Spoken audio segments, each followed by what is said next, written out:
Bonjour à tous, on se retrouve pour une nouvelle position avec ici le trait pour les blancs. Nous sommes en finale, nous sommes dans une étude avec cavalier et 3 pions contre fou cavalier et un seul pion.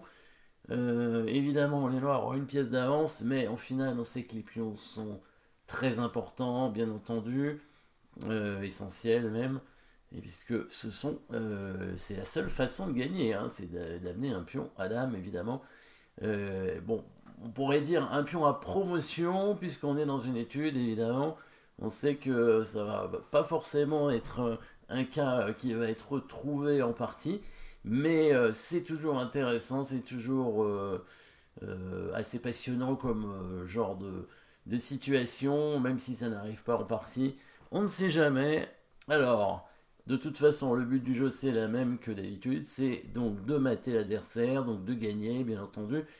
Et ici, il va falloir aller à promotion avec les pions. Donc, les noirs ont beau avoir une pièce d'avance, il y a quand même deux pions blancs avec un pion très avancé qui est soutenu assez rapidement par le roi, hein, puisque le roi contrôle les deux cases juste devant le pion.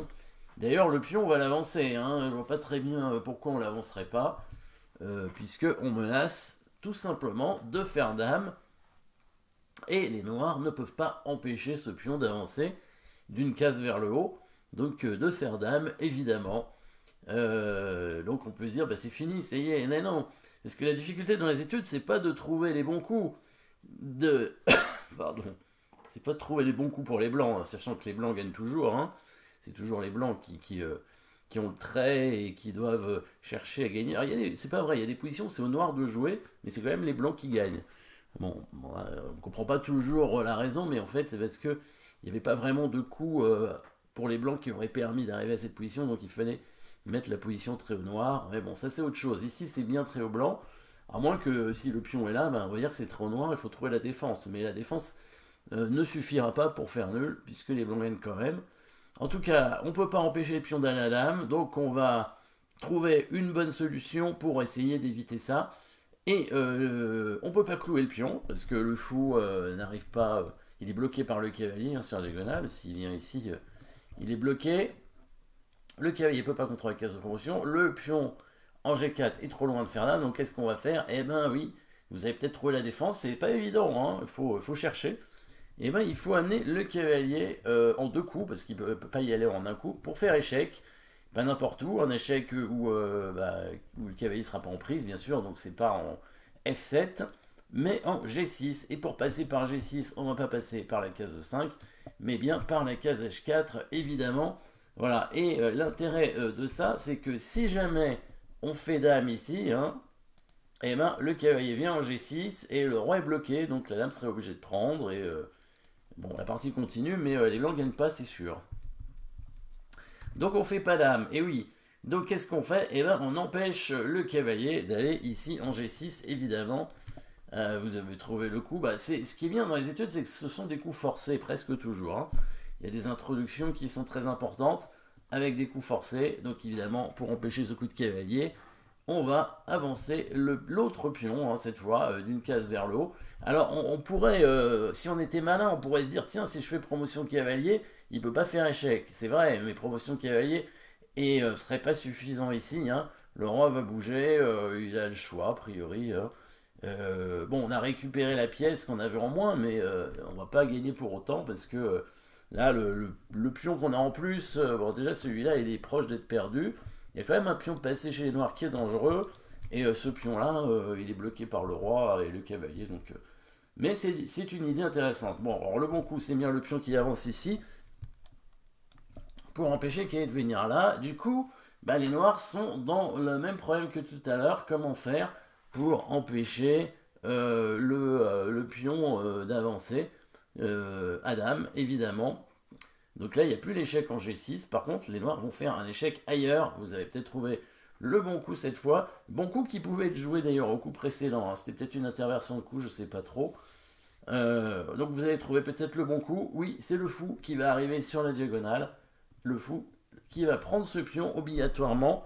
Pourquoi? Parce que en prenant ce pion, le fou permet d'aller sur cette diagonale, parce que maintenant le pion a disparu, le fou peut prendre le cavalier. Donc maintenant, si on fait dame, eh ben, ce sont les noirs qui vont gagner, certainement, en prenant le cavalier. Et oui, échec. Et à nouveau, les blancs sont obligés de donner la dame pour éviter, bon, et puis après, le fou va prendre, etc. Donc là, on fait pas dame, on fait pas non plus promotion cavalier à nouveau, parce que bah, c'est comme tout à l'heure, il n'y a pas de raison de le faire, on n'aura pas suffisamment de matériel pour gagner. Alors la difficulté, c'est de trouver la bonne case pour le cavalier, parce que c'est bien le cavalier qui va bouger, parce que quand le cavalier va bouger, il va éviter que le fou vienne sur la diagonale, et le but c'est de trouver une case qui permette d'empêcher le cavalier d'aller sur la diagonale. Alors au départ, on aurait pu penser à aller en E4 pour parce que c'est central et que ça contrôle une case pour le roi, mais le fou va venir simplement en C1, il peut venir en F4 aussi. Et ici, le problème, c'est à nouveau si on fait dame, fou B2 échec. Là, le cavalier permet de pousser le pion, sauf que bah, cette fois, on retrouve l'idée de tout à l'heure avec le cavalier en G6, qui oblige la dame à se sacrifier, etc. Et là, là on ne gagnera plus, c'est sûr. Autre variante qu'on aurait pu jouer sur ce coup-là, c'était la promotion cavalier, avec l'idée peut-être d'essayer de le mater après roi H5, cavalier F6, mais le roi revient H6. En fait, il y a une case à chaque fois. On n'arrive pas à le bloquer. Et si on bouge le roi pour menacer mat, les noirs peuvent simplement bouger le cavalier pour libérer une case ici pour le roi s'enfuit, il n'y a pas de mat. Voilà, donc ici, mais l'idée est là, hein, évidemment, la promotion cavalier, on sent qu'elle va arriver. Le but avec le cavalier blanc, c'est d'empêcher le fou d'aller sur la diagonale. Et la bonne case, c'est la case en E2. Pourquoi en E2? Parce que bah, on voit toutes les cases qu'il contrôle. Il contrôle la case C1, bien sûr, il contrôle la case C3, la case D4, donc le fou peut pas aller en E3. Il contrôle la case F4, hein, il y a le cavalier qui est là.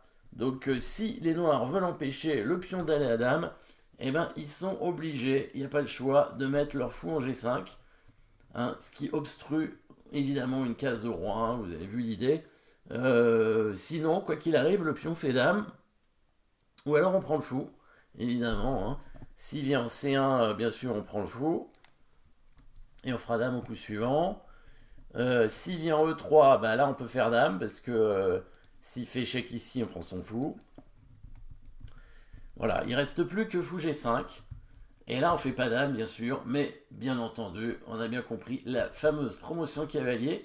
Et cette fois, bah, le fou en se mettant en G5, c'est obstruer une case. Le seul coup, c'est roi H5. Et le cavalier blanc va pouvoir faire le fameux mat à l'étouffer en se mettant en G3.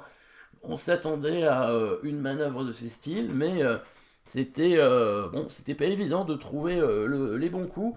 Le bon coup de cavalier en E2, c'était probablement, je pense, le coup le plus difficile. Le coup cavalier E2, hein.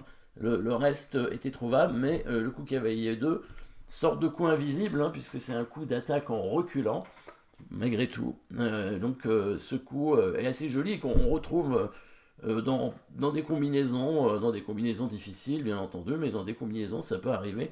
Ce genre de coup de cavalier qui recule pour réavancer plus tard, hein, et pour menacer un endroit. Alors ici, bah, le cavalier contrôle toutes les cases du fou, hein, quand il vient en E2, puisque on a vu, il contrôle C1, C3 évidemment, D4, F4, très important, pour éviter que le fou puisse aller en E5. Le fou peut pas aller en B2, évidemment, hein, il pourra pas. Il peut que aller en F6, mais à ce moment-là, en contrôlant la case en G3, eh ben, on permet de mater. Donc le cavalier est vraiment très efficace sur cette case. On voit la force des cavaliers dans cette finale. Merci d'avoir suivi cette position. N'oubliez pas de vous abonner et à très bientôt.